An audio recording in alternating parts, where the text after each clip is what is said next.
Après quelques semaines plus tranquilles, ça recommence à bouger, tranquillement, côté politique. Notamment, il y a l'afflux de migrants à la frontière de Lacolle qui brasse pas mal de choses. Québec qui demande rapidement l'intervention du fédéral. Donc, on sent aussi une montée de l'intolérance, montée de la droite, de l'extrême droite, devrais-je plutôt dire. On va revenir sur ces sujets avec notre chroniqueur politique, Frédéric Bérard, qui est avec moi ce matin. Bonjour, Je suis là. Fred. Ça va bien? Ça va très bien toi-même. Ça va très bien. Écoute, on en a parlé, beaucoup d'informations qui sont sorties cette semaine et là, on dirait que les astres se sont alignés, notamment, afflux de migrants, on continue d'en parler parce que la problématique continue. À la frontière, à Lacolle, là, on est débordé par l'arrivée de nombreux migrants. Et il y a aussi tous les événements de Charlottesville. Ça fait en sorte d'augmenter, oui, l'intolérance, je pense. On le sent de plus en plus au Québec. Et il y a les groupements de droite, d'extrême droite, là, qui sont de plus en plus présents. Est-ce que tu penses que la réaction de nos politiciens ici au Québec attise tout ça? Écoute, c'est plus compliqué que ça. Je pense pas qu'on doit le regarder de manière trop micro, de manière trop ponctuelle. Il y a un mouvement d'extrême droite qui a toujours été présent au Québec. C'est un tout petit à certains... Mais dans les années 30, c'était un bon mouvement, disons-le franchement, malheureusement. C'était calmé après la Deuxième Guerre mondiale. Ouais. Mais tu sais, comme dans n'importe quelle société, tu as toujours cette espèce de germe-là à quelque part, on s'entend? Regarde ce qui se passe en Europe déjà depuis plusieurs années. Regarde ce qui se passe aux États-Unis depuis un certain président qu'on connaît maintenant. C'est pas un cas unique au Québec. Bon. Est-ce qu'il y a une responsabilité politicienne là-dedans? Ouais. Moi, franchement, je pense que oui. Et si je fais une analyse peut-être un petit peu plus large de la question québécoise, il y en a qui n'aimeront vraiment pas ça, mais on a clairement dédouané le discours d'intolérance, notamment avec la question d'Hérouville, on s'en souvient, qui a mené, on s'en souvient aussi, au défunt projet de loi sur la Charte des valeurs, où on avait un ministre, Drainville, et Jean-François Lisée, le nouveau chef du Parti québécois, qui était là à l'époque comme ministre, qui nous répétait franchement, il y a des hijabs partout, ça suffit. Il y a des dangers, on le sait, avec le voile, c'est un signe d'oppression de la femme, blablabla. On a vraiment casser du sucre sur le dos de la femme musulmane. On l'a, passe-moi l'expression, on l'a spoté, cette femme-là, puis on s'est dit, les gains électoraux, c'est sur elle qu'on va les faire.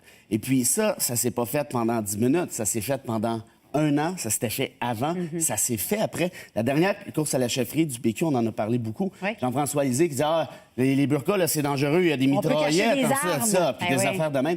Répète ça systématiquement, puis ceux qui me croient pas peuvent aller voir sur YouTube, là, il y a un clip Jean-François Lisée. Il y a des hijabs partout, ça suffit. Ça, c'est le chef de l'opposition officielle à l'Assemblée nationale. Remplace le mot hijab par kippa.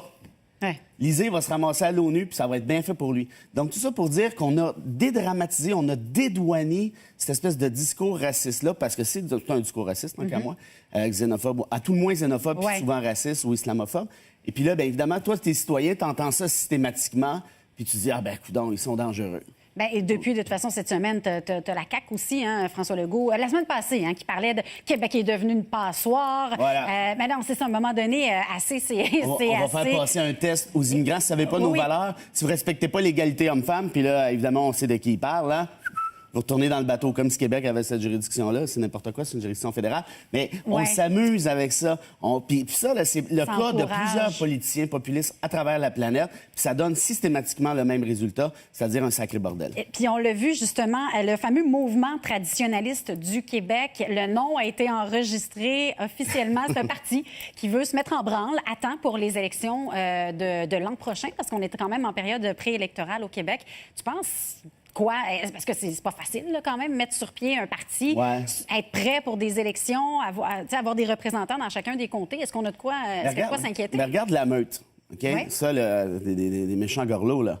Il y a plus de 43 000 personnes qui suivent cette page-là. Okay? Ça commence. Non, c'est du monde. Évidemment, c'est pas nécessairement des militants actifs. Tu peux aimer une page sans être au courant, on même s'entend. si on n'est pas en faveur de mais moi, je l'ai pas liké, cette page-là. Puis ça arrivera pas non plus. Puis si tu sais lire au début, là, de un, tu veux pas leur donner la visibilité. Bon, bref. Alors, est-ce qu'il y a un mouvement d'extrême droite au Québec? Oui, comme il y en a dans toutes les sociétés. Et là, qu'on me comprenne bien, je vais revenir un peu sur ce que je disais tout à l'heure. Je suis pas en train d'accuser, que ce soit très, très clair, le Parti québécois ou François Legault d'avoir créé de l'extrême droite. C'est pas ça que je dis. Je dis seulement que quand tu envoies ce discours-là, tu restes toujours la petite coche en dessous, là, on s'entend, mais c'est parce que répète-le systématiquement, tu vas créer cette bombe. Et chez la population québécoise, ben oui, il y en a des gens qui sont d'extrême droite, il y a des gens racistes, Puis, je dis pas que le Québec est raciste. Faites-moi pas dire ce que j'ai pas dit, parce que ça, c'est classique. Quand on dit, il y a des racistes, on dit qu'ils accusent des Québécois d'être racistes. J'accuse pas les Québécois d'être racistes. La grande majorité ne l'est pas. C'est juste qu'on est... La grande majorité, on dirait qu'on sort pas. On laisse aller les choses et c'est... Rappelle-toi Bouchard Taylor. Ouais. Qui allait vomir les insanités au micro? C'était pas celui qui se fichait des musulmans puis que ça ne dérange pas. Ben non, les modérés, on les entend pas. Voilà, c'est toujours comme ça. Et alors, tu pourrais répondre à ta question, est-ce qu'il peut y avoir un sol assez fertile pour un parti politique comme ça? Le truc de Rambaud-Gauthier, il est membre de la meute puis il s'en cache même pas. Tu sais, je veux dire, là, rendu là, c'est savoir qui va avoir le parti le plus fort côté... je dirais pas qu'Rambaud-Gauthier a un parti d'extrême droite, mais il fraye avec ça, disons ça comme ça. Donc, tout ça pour dire que oui, malheureusement, il y a de la place pour ça, je pense, chez la population. Ça reste marginal, qu'on se comprenne bien, mais c'est quand même drôlement inquiétant en ce qui me concerne. En tout cas, on va voir ça. Il y a des manifestations aussi qui sont prévues aujourd'hui du côté de Québec, là, hâte de voir, en espérant qu'il n'y ait pas de débordement comme il y en a eu du côté de Charlottesville. Tu vois, il y a des médias qui... Déjà, là, il y a eu des gestes quand même haineux, là, plus tôt cette semaine. Là. Il y a des médias qui annoncent ça là, depuis une semaine puis qui en parlent systématiquement puis qui vont le suivre. Tu sais, je veux dire... En tout cas, je sais pas, tu sais, c'est de l'information, c'est de l'intérêt public. Est-ce que c'est l'intérêt du public aussi, peut-être? Mais toujours est-il que... Écoute, je sais pas c'est quoi la solution, mais si, en fait, peut-être que oui.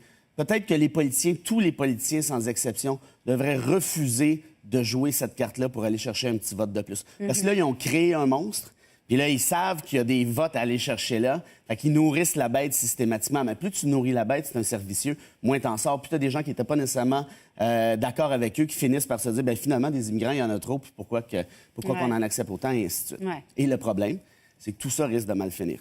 Malheureusement. Ah oui, on espère que non. Et ça a déjà mal fini au mois de janvier. Ouais. Hein? Bon. Variation sur un même thème. Tiens, on va parler de neutralité religieuse. C'est revenu cette semaine dans l'actualité. Québec qui arrive avec son fameux projet de loi. On a commencé à l'étudier. Bon, évidemment, ce qui dit qu'on ne peut recevoir ou donner de services à visage découvert. Non, on ne peut donner à visage couvert. Oui, c'est ça. Oui, ben non, c'est important. Là. Sinon les prophètes de malheur auront raison, on sera tous voilés. Là, est-ce qu'on va s'en sortir? Ça, là, j'aimerais ça. Oui. Il est passé une femme en... Complètement, oui, à visage complètement couvert. Ça, t'as vu ça combien de fois dans une rue ici? Moi, honnêtement, jamais. Ben, c'est ça. Je pense qu'il n'y en a pas beaucoup, mais il y en a probablement. C'est pas parce qu'on les voit pas qu'elles ne sont pas là. Il y a des études scientifiques qui disent qu'il y a à peu près une cinquantaine de burqa niqab au Québec. OK. Ben, c'est normal qu'on les voit pas beaucoup. Là. 50, c'est très peu. Oui, mais trouves-tu, toi, que ça commence à être beaucoup d'attention pour 50 personnes sur 8 milliards? Oui, mais c'est pas ça que je te dis. On va-tu finir... Absolument pas. On va-tu finir par s'entendre puis le régler, ce dossier-là, une fois pour mais ça, c'est le problème. Tu sais, ça fait combien de temps que ça traîne? Moi, je l'ai étudié, le projet de loi. Puis essentiellement, c'est une nouvelle charte des valeurs, mais édulcorée. Tu sais, l'aspect de la Charte des valeurs qui avait de l'allure là, sur la question des accommodements raisonnables, c'est ça le nouveau projet de loi. Okay. L'autre différence, c'est que plutôt que de viser le hijab, c'est-à-dire le petit foulard islamique, on vise là, le visage parfaitement couvert, donc par exemple le niqab ou la burqa. Ça, c'est l'autre grosse distinction. Ça traîne, là. Ça fait longtemps, là. Je pense qu'on a fait le tour. Puis il y a une question de responsabilité ici, puis je pense que le gouvernement du Parti libéral doit se dire, bon, là, et la récréation, c'est fini. On passe à d'autres choses. On fait voter ça. Il y aura d'autres discussions, là, mais s'il vous plaît, qu'on ne fasse pas de marketing politique au-delà de ça, qu'on laisse la question identitaire de côté, qu'on arrête de jouer avec ça d'un côté comme de l'autre, là, parce que là, on a pourri un débat jusqu'à la moelle, puis là, on voit encore les conséquences aujourd'hui. Puis on voit, je voyais Denis Coderre là, qui dit nous autres, ici à Montréal, on veut rien savoir de ça. Ça va être de toute beauté. Oui, j'ai hâte de voir la façon de l'appliquer. C'est beau de s'entendre au gouvernement, mais des fois, la façon de l'appliquer, parce que là, cette semaine, on a dit que ça allait s'appliquer aux municipalités, aux réseaux de transport. Ça risque de devenir ça va être un bordel. Compliqué. Ça va être un bordel parce que, comme tu dis, en théorie, ça va. On peut dire que la démocratie s'exerce à visage découvert, blablabla. Mais en pratique, c'est pas simple. Puis le projet de loi prévoit un paquet d'exceptions. Qui va avoir à les appliquer, ces exceptions-là? C'est pas Philippe Couillard et compagnie, c'est monsieur là, qui est dans l'autobus, c'est madame qui travaille à l'hôtel de ville, et ainsi de suite. Ça risque pas être simple. Ben merci d'avoir été là encore une fois. C'était ma dernière. C'est ta dernière. Frédéric Bérard, donc pour une dernière fois aux Infos Week-end. Merci à vous. Ça fait 2 ans. Vous êtes une super équipe. t'es une super animatrice. Ben, merci, t'es bien Tu vas aller loin. Ah, ben, j'ai hâte Moi, de- je te suis. J'ai hâte Puis de je t'aime voir ça. beaucoup. Ben, merci, t'es bien Voilà. gentil. Ben, écoute, Voilà. on prend les compliments quand Mais là, ils je m'en passent. vais. De toute façon, on ne peut pas m'accuser d'opportuniste. Non, là, non, je non, suis absolument, quand- c'est ça. Ben, merci, Fred. Bonnes vacances. Frédéric qui part justement en vacances.